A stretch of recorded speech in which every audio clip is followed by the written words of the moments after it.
E vamos então para coordenar os trabalhos da mesa técnica. Convidamos o senhor assessor jurídico do Instituto Rui Barbosa, o IRB, e assessor da presidência do TCMG, professor Evandro Martins Guerra.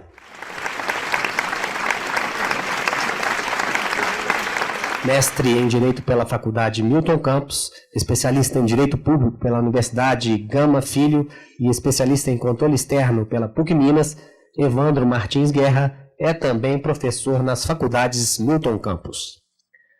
Convidamos também para compor a mesa o excelentíssimo senhor primeiro vice-presidente do IRB e presidente do Tribunal de Contas do Rio Grande do Sul, conselheiro César Miola.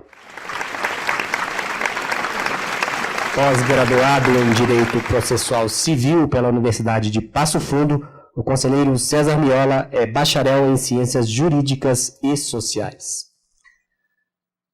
Convidamos a senhora assessora de gabinete do TCMG, Daniela Melo Coelho.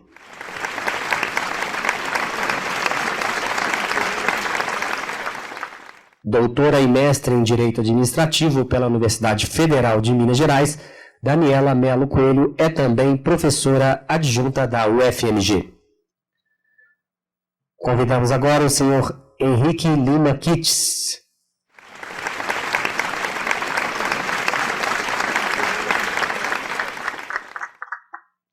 Mestre em Administração Pública pela Escola de Governo da Fundação João Pinheiro, com intercâmbio de pesquisa realizado na Universidade Autônoma do Estado de México. Henrique Lima Kitts é também pós-graduado em Direito Administrativo pela Universidade de Salamanca, na Espanha. Nós agradecemos também a presença da nossa anfitriã aqui nessa Escola de Contas, a professora Natália Araújo, diretora da Escola de Contas. Passamos a palavra agora, então, ao coordenador da mesa, senhor Evandro Martins Guerra. Pode acertar. Bom, vamos permanecer aqui junto aos membros da mesa. Inicialmente, saudações e boas-vindas. Excelentíssimo conselheiro Sebastião Elvésio, na pessoa de quem cumprimentam-se as demais autoridades aqui presentes, deputados, secretários, membros do Ministério Público, procuradoras, procuradores, conselheiros, demais agentes públicos, gestores públicos e privados, senhoras e senhores.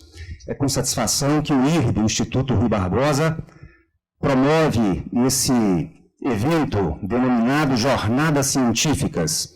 Esse é um projeto do conselheiro presidente Sebastião Elvésio, que é de cunho nacional, abrangendo aí todos os tribunais.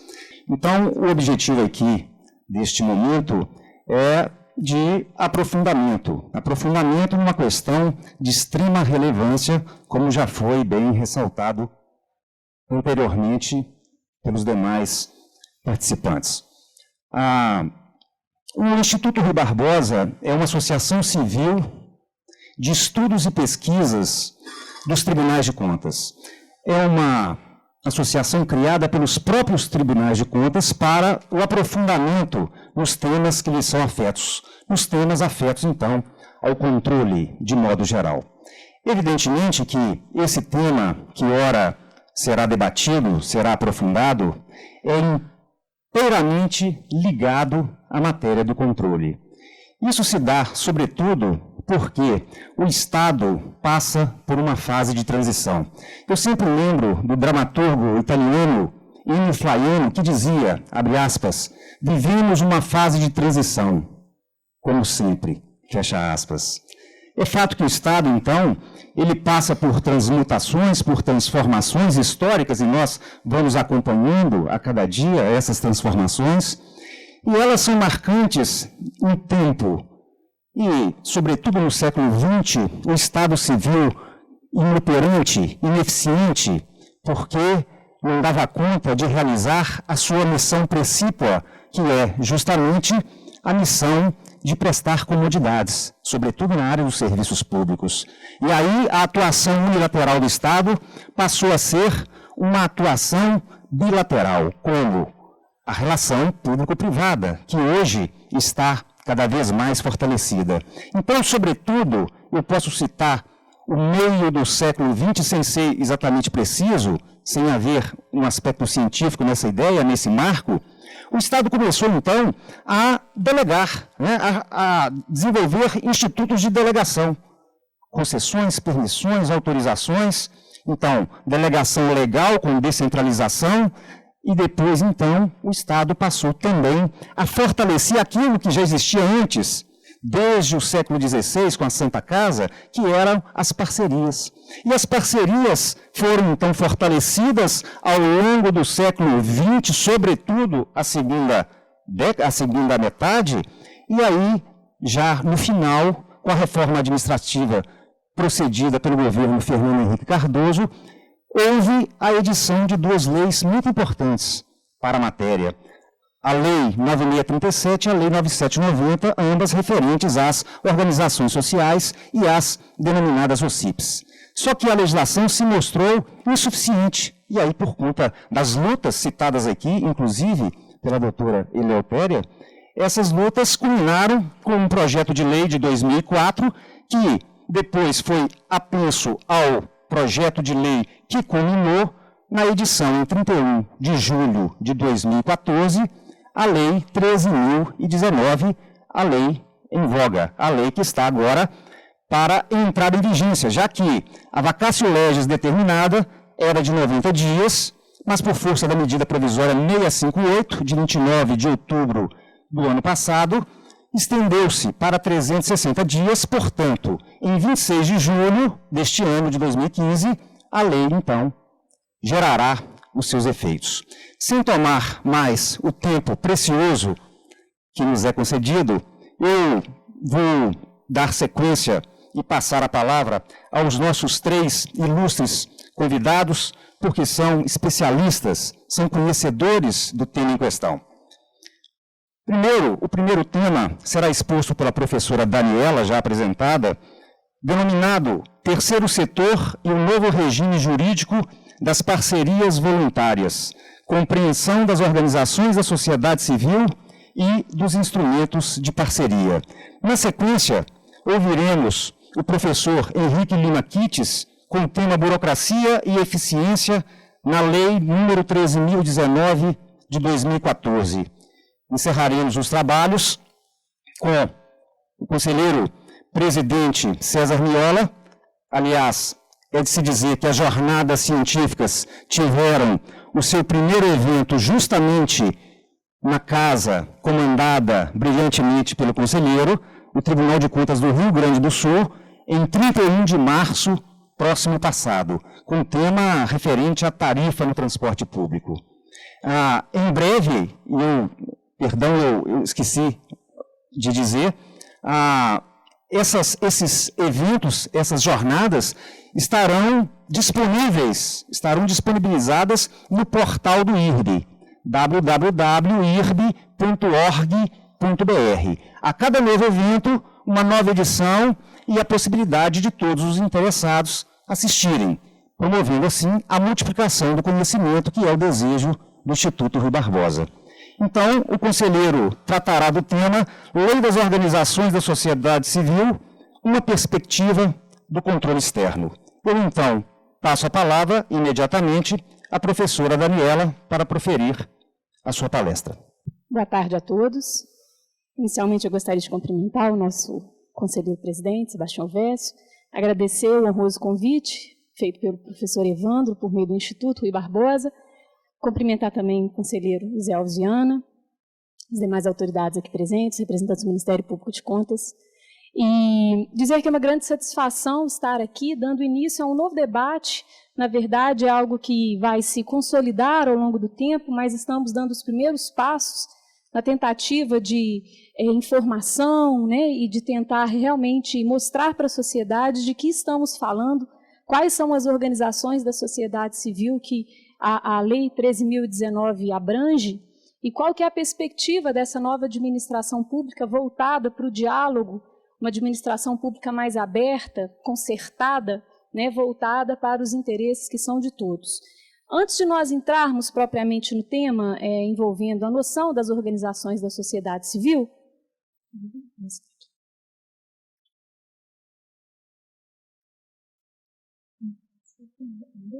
passou?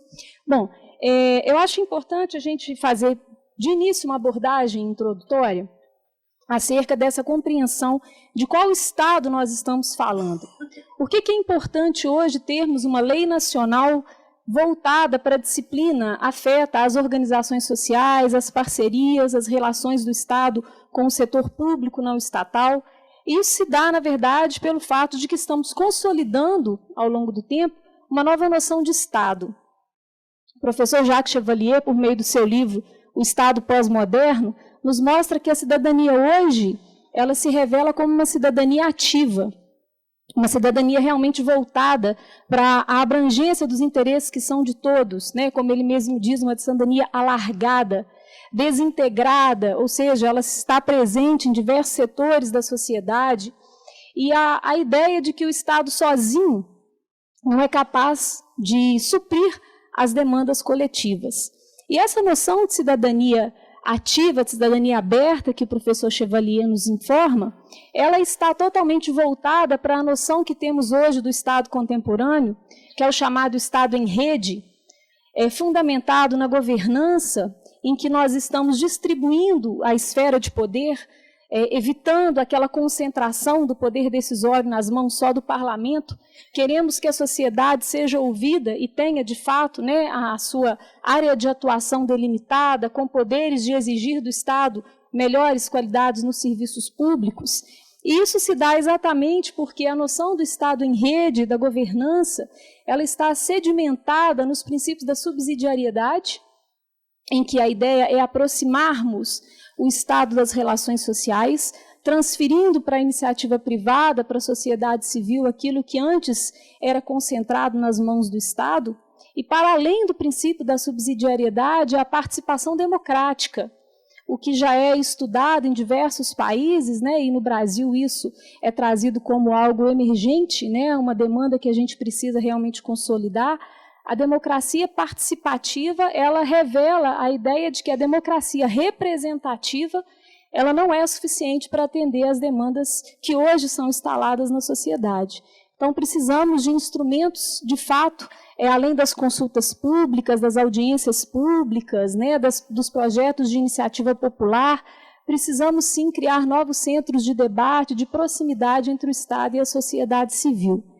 E é nesse conceito, então, né, de um Estado de direito, democrático e social, que a nossa administração pública, antes voltada para o ato administrativo, a administração pública unilateral, que nós, na Faculdade de Direito, estudamos lá como um dos instrumentos mais importantes do direito administrativo, é o estudo do ato administrativo, aquela visão do Estado se relacionando com a sociedade, mas muitas vezes essa relação bem de um único lado, né? O cidadão é só um agente receptor da decisão administrativa, pois esse direito administrativo do século passado, século XIX, mas que no século XX ainda se mostrou presente, ele se mostra hoje mais avançado.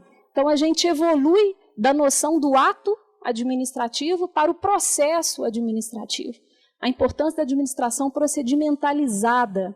E isso é importante porque, por meio do processo, existe o diálogo.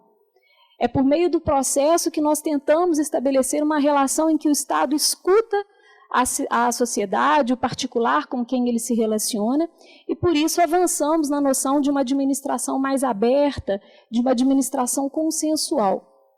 E no Brasil, essa noção de participação administrativa, procedimental, ela revela, né, um estudo mais abrangente do nosso direito, e eu gostaria de colocar como um marco nessas relações mudanças que a nossa Constituição de 88 sofreu ao longo dessas décadas, embora, né, ela tenha sedimentado valores importantes, e nós estamos hoje, né, tentando abrir o nosso texto, a nossa Constituição, para que seja capaz de absorver essas novidades, essas inovações.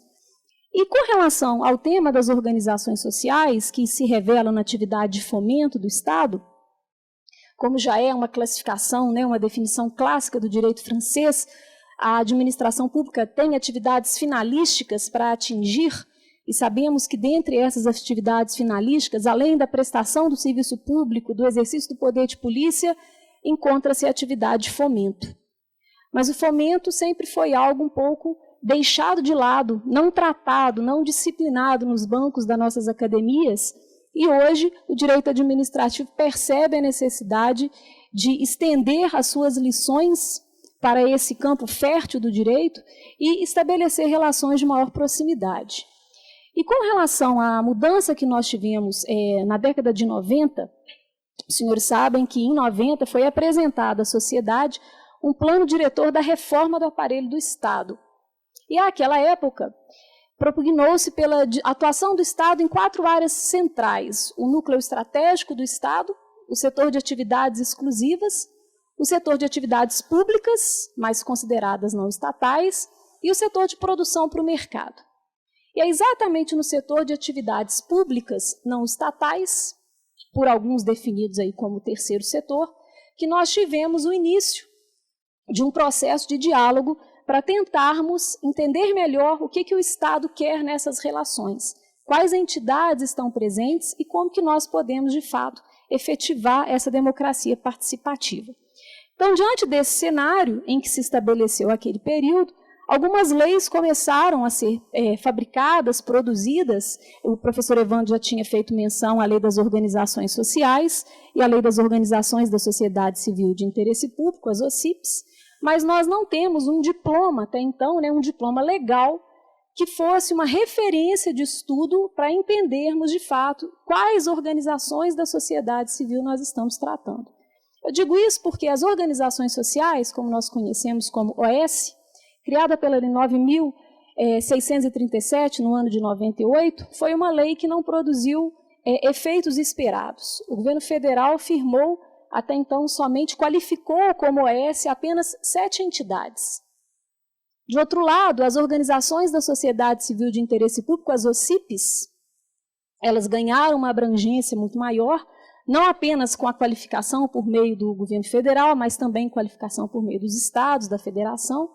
E aí, esse campo mais abrangente de entidades foi se proliferando, se tornando fértil, e além das OCIPs, temos uma série de outras entidades com outras qualificações que não eram merecedoras de um texto de lei, né, de uma normatização muito precisa.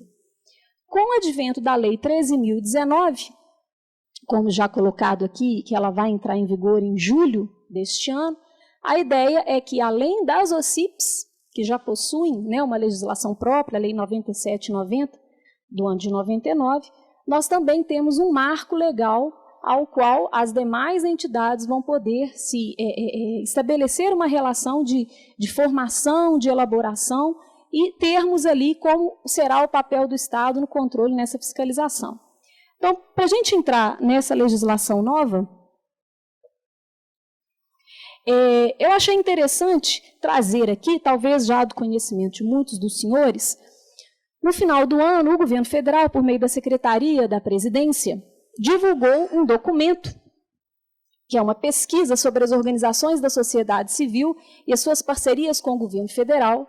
Essa pesquisa foi feita com o governo federal, com secretarias, com os ministérios e a Fundação Getúlio Vargas. É um documento que se encontra disponível no site, né, no endereço eletrônico da Secretaria da Presidência, e lá foram condensados dados extremamente importantes para que nós tenhamos hoje uma visão de quantas são essas entidades. Quais são essas entidades? Onde elas estão? Quais são os serviços que elas prestam? Quais são as suas áreas de atuação? Então, vejam aí os senhores que o primeiro dado que é lançado já é um problema a ser enfrentado. Nós não temos no Brasil um método, né, uma metodologia, um critério objetivo definido para a identificação dessas organizações da sociedade civil. Nós precisamos avançar, né, na criação desses critérios, e como a doutora Eleutéria ele já colocou, são muitas, e muitas delas, às vezes, não conseguem nem se manter. Né, tamanha essa fragilidade em relação a essa forma de organização.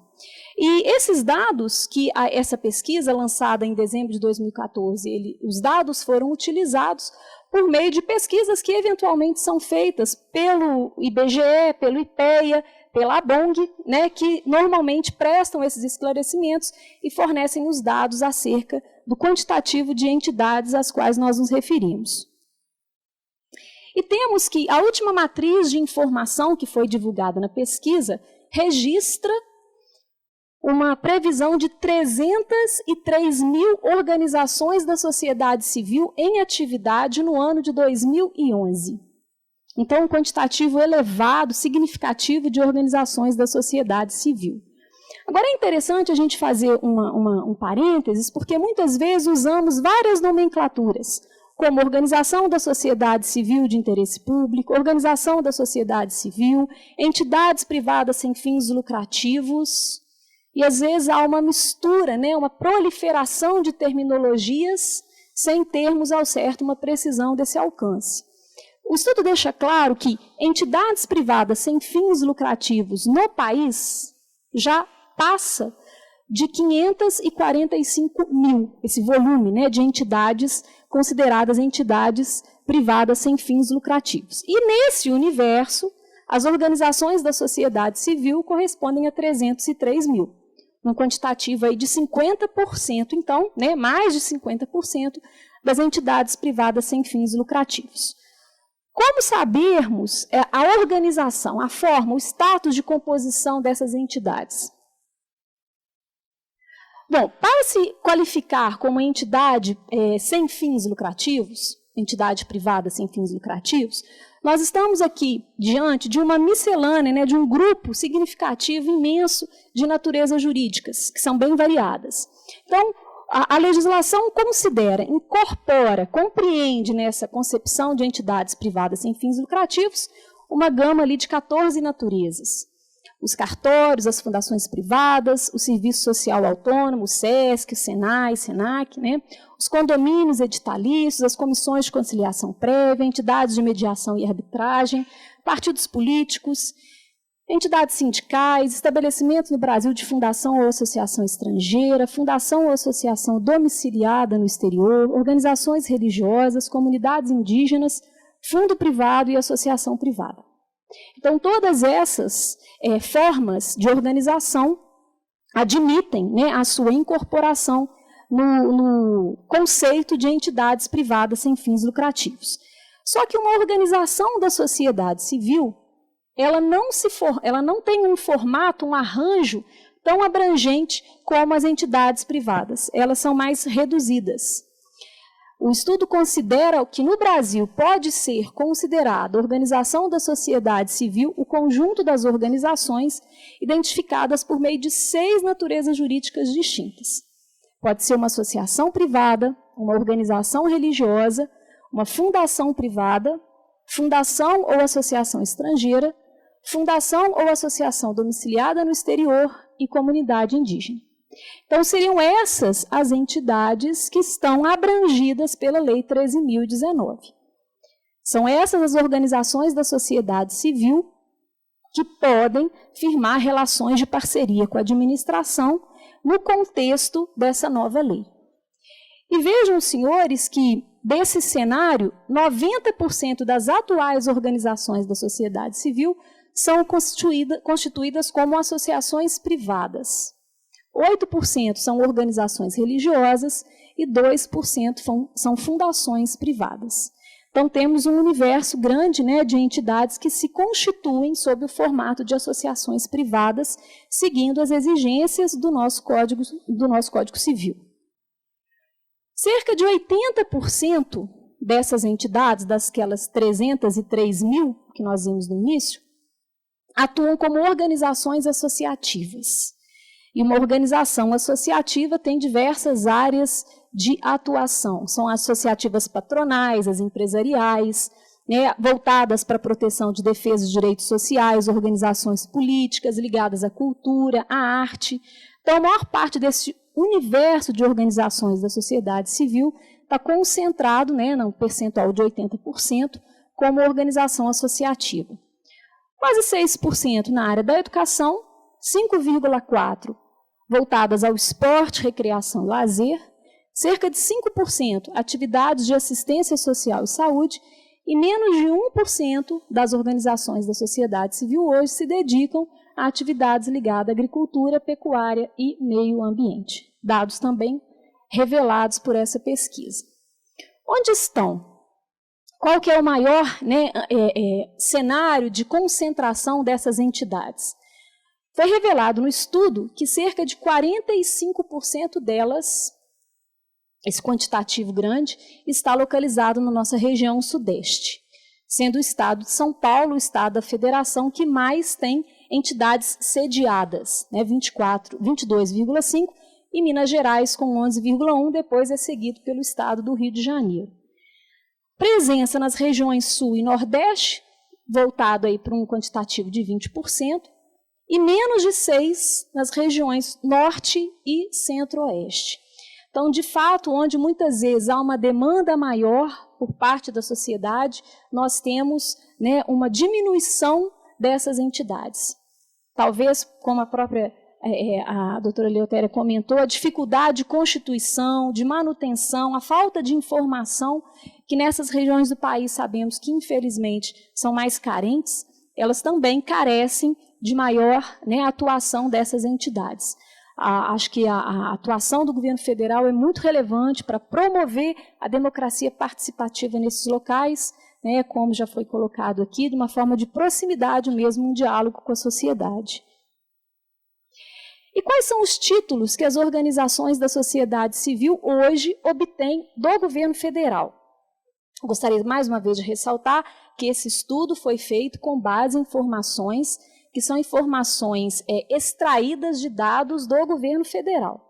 Estou deixando isso muito claro porque nós sabemos que os estados da federação também podem ofertar os títulos qualificados, né, nessas áreas de organizações da sociedade civil. Nosso estado de Minas, por exemplo, nós temos uma lei estadual, e por meio dela o estado de Minas qualifica as organizações da sociedade civil de interesse público, as OCIPs. Mas o estudo que foi divulgado diz respeito às relações firmadas com o governo federal. Então, a gente sabe que tem que ser respeitada a autonomia dos entes federados, os entes federados são capazes de qualificar entidades também, mas o estudo se preocupou com a realidade hoje do governo federal. E hoje no governo federal é possível que uma organização da sociedade civil tenha como título o título de OCIP. A OCIP, como já foi comentado, foi criado por uma lei de 99, a Lei 9.790. É importante verificar que a lei não foi revogada, a Lei 9.790, ela continua em vigor. Os termos de parceria, atualmente em execução, continuam em execução.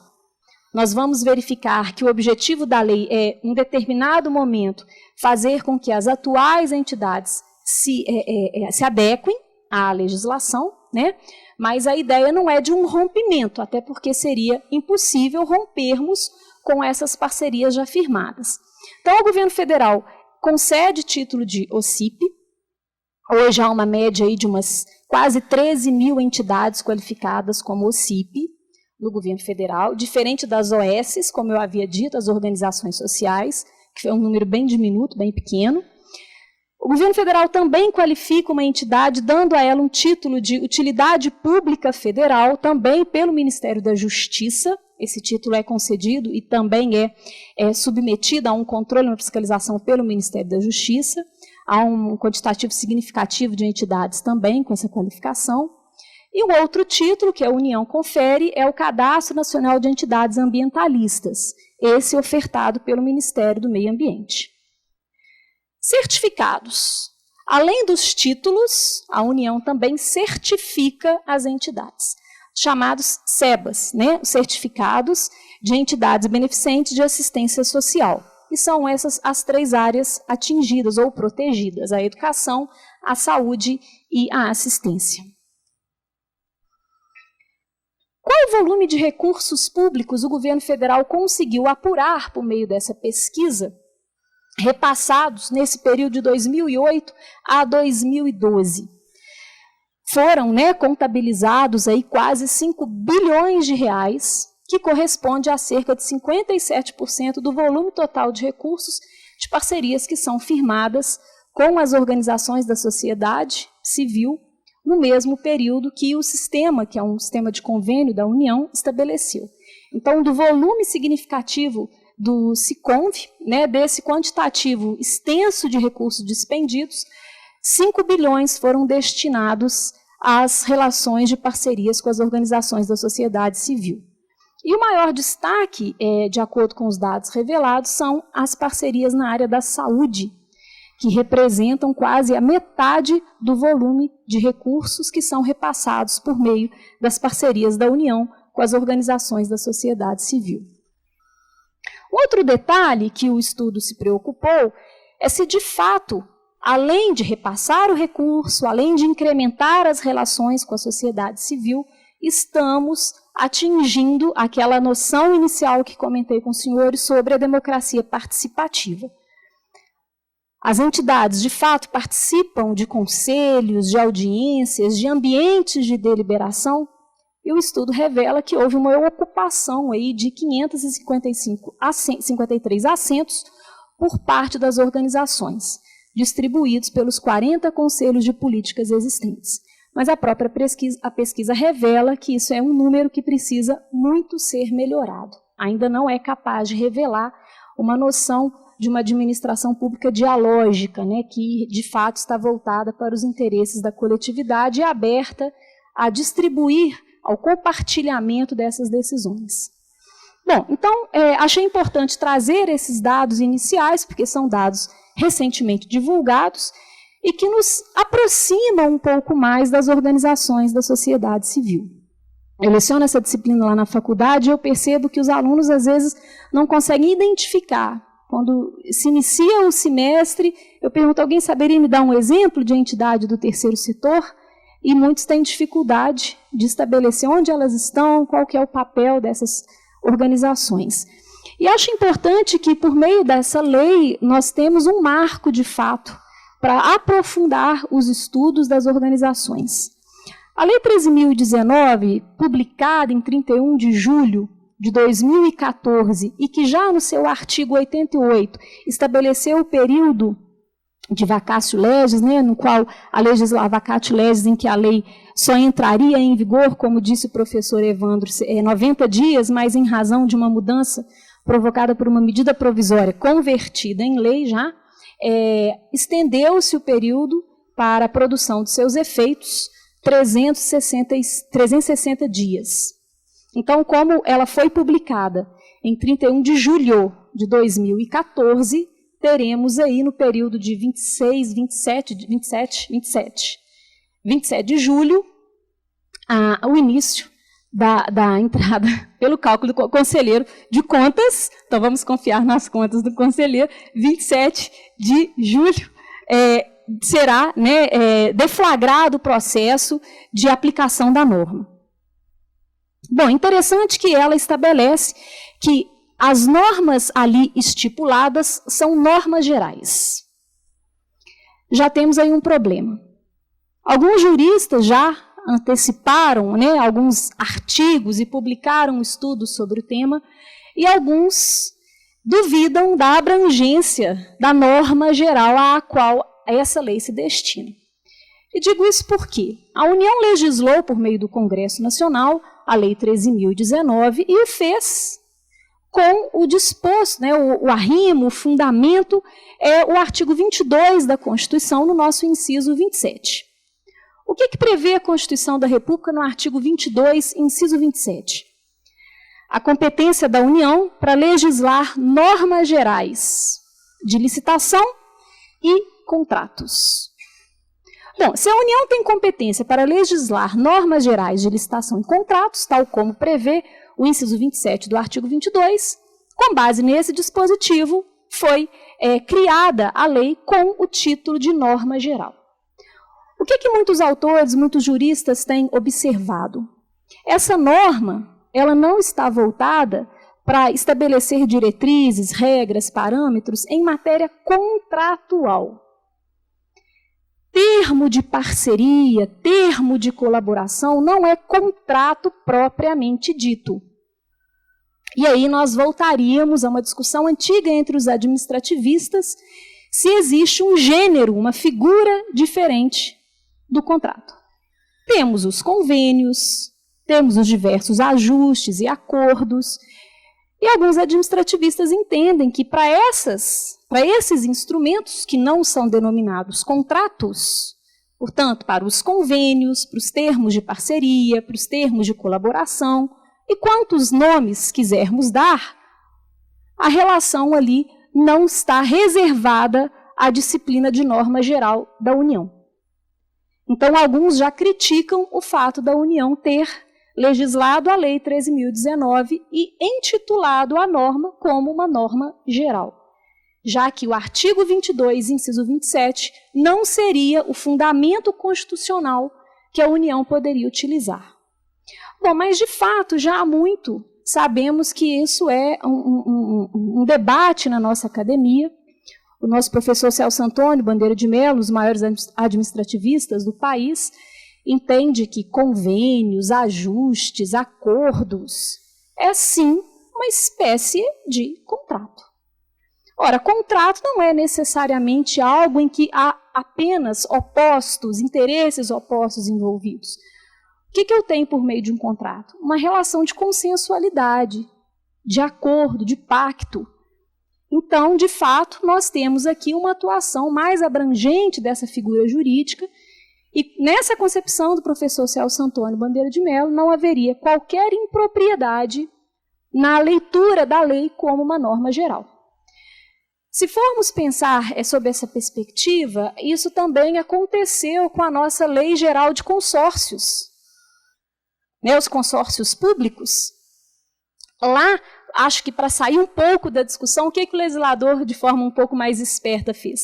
Ao invés de falar essa lei disciplina consórcio, essa lei disciplina o contrato de consórcio.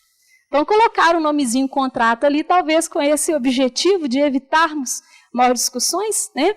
E, de fato, a lei de consórcios públicos está aí produzindo seu efeito e não foi retirado com base no Supremo Tribunal Federal esse questionamento.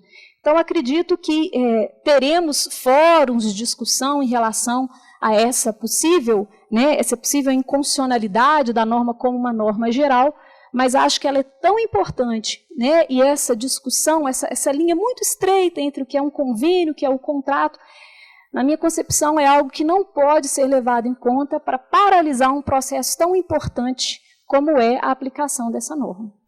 Né? Já não passava, né? Acredito que sim. Então, eu só faço esse alerta porque é possível que muitos dos senhores vão começar as leituras, os estudos envolvendo as organizações de sociedade civil e vão se deparar com essa discussão de que a União foi além da competência legislativa que ela tem. Que a União teria mitigado, diminuído a competência dos estados e municípios em matéria de estipulação das normas de parceria. E a lei, além de ter um extenso rol de artigos, é uma lei grande, ela define no início o que é uma organização da sociedade civil. Muito naquela concepção que nós vimos no início aí da pesquisa feita pela União. São as pessoas jurídicas de direito privado, que não visam lucro, que não distribui, portanto, entre os seus sócios e associados, entre seus conselheiros, diretores, empregados ou doadores, eventuais resultados, sobras, excedentes operacionais, brutos ou líquidos, não distribui dividendos, bonificações, participações ou parcelas do seu patrimônio, que são auferidos mediante o exercício da sua atividade. e que, ao invés de distribuir, que não pode, ela aplica integralmente na consecução do respectivo objeto social de forma imediata ou por meio da criação de um fundo patrimonial ou de um fundo de reserva. A lei estabelece as diretrizes para a criação dessas entidades, mas essas são as linhas principais que toda entidade que deseja ser constituída sob esse formato tem, de início, que estabelecer, né, esse alcance de ser uma entidade sem fins lucrativos, voltada exatamente para a atuação na área social, revertendo todo o seu patrimônio no próprio objeto. E quais são aquelas, então, já que a lei identifica o que é uma organização da sociedade civil, quais são aquelas que não são abrangidas? Como eu havia falado no início, na década de 90, foram publicadas as leis das organizações sociais, as chamadas OS, e a lei das OCIPs. A lei deixa muito claro que a 13.019 não se aplica aos contratos de gestão celebrados com as organizações sociais. E, como eu já comentei, são poucas, né? Pelo menos no âmbito do governo federal, apenas 7.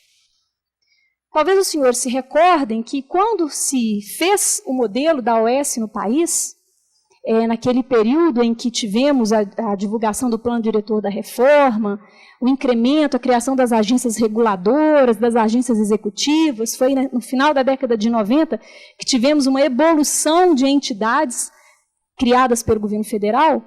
O que se objetivava com as organizações sociais, na visão de muitos, era extinguirmos fundações do Estado e transformarmos essas fundações em organizações sociais.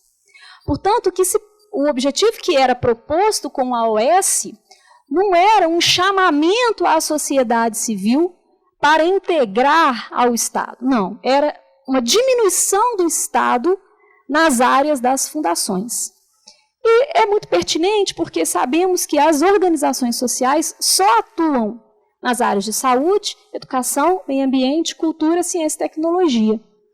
E a União, então, criou, por meio de entidades fundacionais suas, que ela já não queria ter uma estrutura voltada para o âmbito da administração indireta, elas foram extintas e transformadas em organizações sociais. E o formato, de fato, é muito diferente, porque a Lei 9.637, ela permite que, além do repasse de dinheiro público, o poder público pode ceder servidores para realizarem atividades nas organizações sociais com ônus para a origem, e o Estado também permite que as OS possam utilizar bens públicos sem que haja licitação na transferência desses bens. Há uma ADIM em que se questiona, alguns dispositivos dessa lei são questionados em razão do fato de termos aí, na visão de alguns, um certo privilégio do poder público para as organizações sociais. Então, o propósito nessa lei, 9.637, não é o que está na lei 13.019. Então, por ser uma entidade muito distinta, foi precisa essa informação do artigo 3º. Então, tudo que nós estudamos na Lei 13.019 não vale para as organizações sociais. As OS continuam lá, regidas pela Lei de 98. E as OCIPs? No quadro anterior, eu mostrei para os senhores que OCIPs, são títulos passados pelo poder público. As OCIPs continuam existindo, e elas terão as disposições dessa lei aplicadas no que couber. Então, a Lei 9.790 de 99, regidas pelos seus termos de parceria, a lei continua em vigor e ela, no que couber, utilizará as regras da 13.019. Então, OS, a lei não atinge, mas as OCIPs são, de fato, alcançadas pela lei. Como eu já havia comentado, as organizações sociais, regidas pela Lei 9.637, e as organizações da sociedade civil por uma lei de 99. Bom, o que fazermos, então, como a doutora Eleutéria já tinha colocado aí? Acho que um dos grandes problemas que nós vamos enfrentar é como lidar com a transição, como lidar, né, com essa passagem. O artigo 83 da lei, ele prevê que as parcerias existentes, no momento em que entrar em vigor a lei, elas continuarão regidas pela lei que vigorava à época em que elas foram celebradas, sem prejuízo de usarmos essa norma aqui subsidiariamente, mas sempre que for em benefício do alcance da parceria. Então, se de fato, ao adotarmos a Lei 13.019, ali gerará algo que seja prejudicial, que gere um entrave à execução do termo, ela não será aplicada. Isso não vale, né, a exceção de que trata, não se aplica às prorrogações de parcerias eventualmente firmadas após a entrada em vigor dessa lei, exceto aquilo que for prorrogado de ofício, por meio de alguma lei, né, por parte de algum atraso na liberação de obra. Então, a ideia é que já é um sinal, um aviso. Se o seu termo, se o seu convênio, se o seu instrumento, ele vai perder a vigência e esta norma já estiver sendo aplicada, esse novo instrumento não pode vigorar, né? Você não pode pegar o seu contrato antigo ou o seu termo e prorrogá-lo. Então, aquilo que já estava, pelo princípio da segurança jurídica, é resguardado. Mas eventuais relações que venham a expirar já com a vigência da norma, tem que se adaptar a essa nova lei, a 13.019. E para qualquer parceria referida no caput, eventualmente firmada por prazo indeterminado, né, muitas vezes esse é um questionamento que é feito ao tribunal, eu posso firmar um convênio sem prazo? Eu posso fazer um termo sem prazo? E sabemos que a estipulação de um ajuste sem um prazo é algo que acarreta, além de uma insegurança muito grande, né, uma dificuldade até de definirmos a legislação de regência, a legislação que deve ser adotada. Então, aquilo que foi eventualmente firmado já há algum tempo atrás por prazo indeterminado, a administração promoverá, em prazo não superior a 1 ano, sob pena de responsabilidade, a repactuação. Então, esse artigo veio com o propósito de atingir eventuais ajustes firmados sem prazo, para evitar que eles fiquem aí perpetuando ao longo do tempo, eles deverão se adaptar no prazo de 1 ano, assim que a lei entrar em vigor, né? Não se aplica essa lei, nessas relações de fomento e de colaboração, o disposto na 8666 e na legislação sobre convênios. E olha que interessante, que ficarão restritos a parcerias firmadas entre os entes federados. Então, agora, convênio é algo que o poder público irá celebrar somente com um outro ente público. O convênio agora perde aquela natureza, e nós temos um volume significativo de convênios em execução. O convênio perde a natureza de ser um ajuste entre o poder público e um particular. E passa a ser usado apenas nas relações entre os órgãos públicos. O que teremos, então, entre o poder público e o particular? Teremos termos que são regidos pela Lei 13.019, os termos de colaboração e os termos de fomento. Teremos também os termos de parceria das OCIPs, que porventura ainda vigoram, né? Mas não poderemos mais usar a figura do convênio para estabelecer essa relação.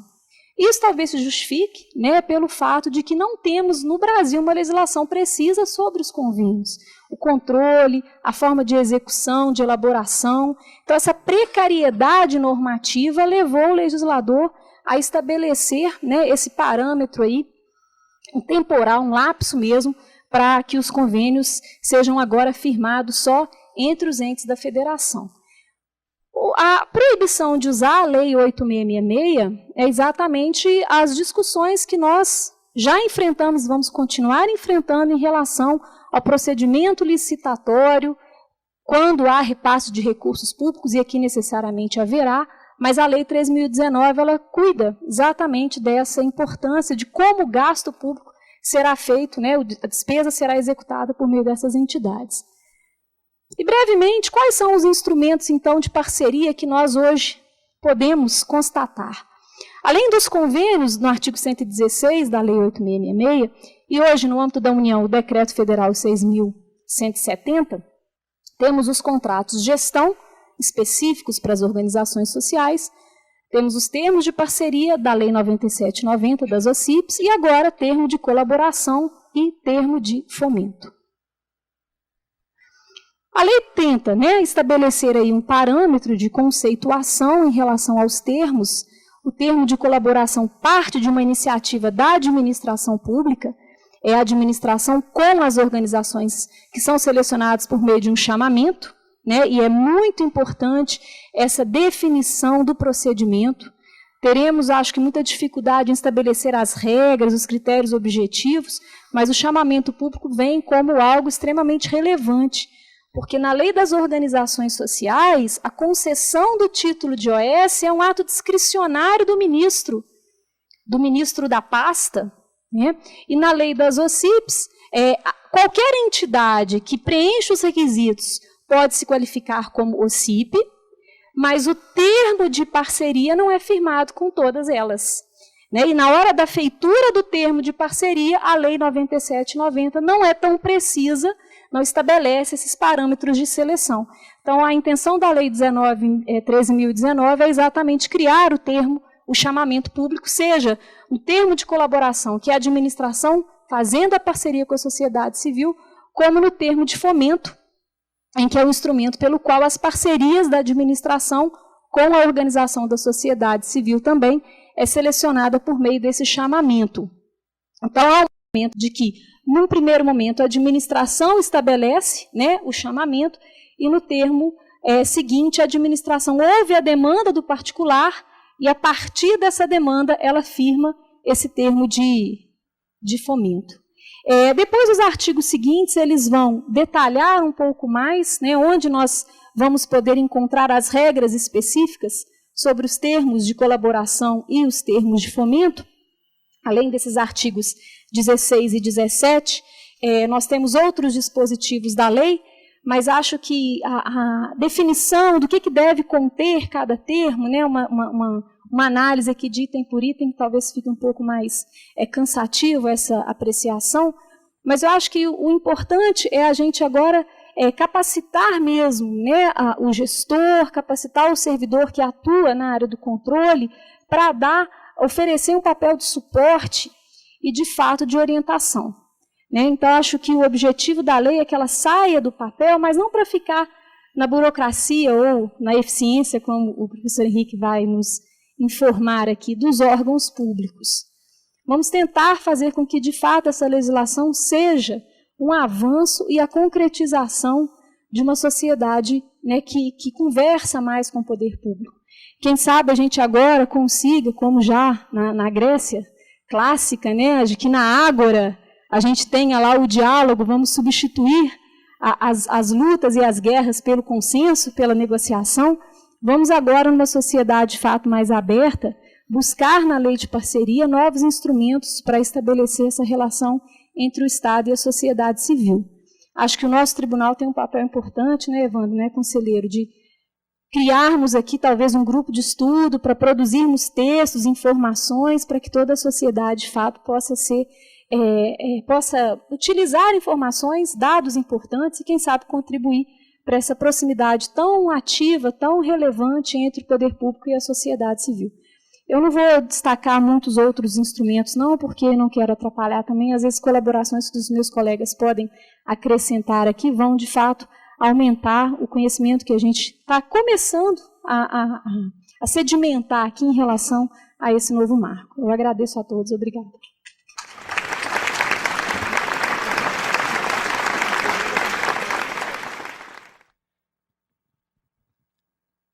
O Instituto Rui Barbosa parabeniza a professora Daniela e agradece a sua brilhante exposição.